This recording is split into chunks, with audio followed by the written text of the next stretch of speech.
Hello mga ka-GC Sweets! Another cake, another video na naman tayo. So for today's video guys, I'm doing butterfly cake. So mano-mano ko yung nilagyan ng icing kasi soft icing po yung request ni ma'am.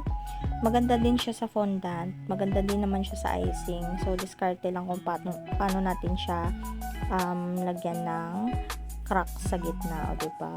So diskarte lang yan sa buhay. So, simple lang naman, pero elegant siya tignan. Sorry, nabubulol ako mag-Tagalog kasi hindi talaga ako marunong ng fluent Tagalog. So, yan na guys, yung design. Pink balls, butterflies, tsaka mga drudges. Yan po yung inspo pick.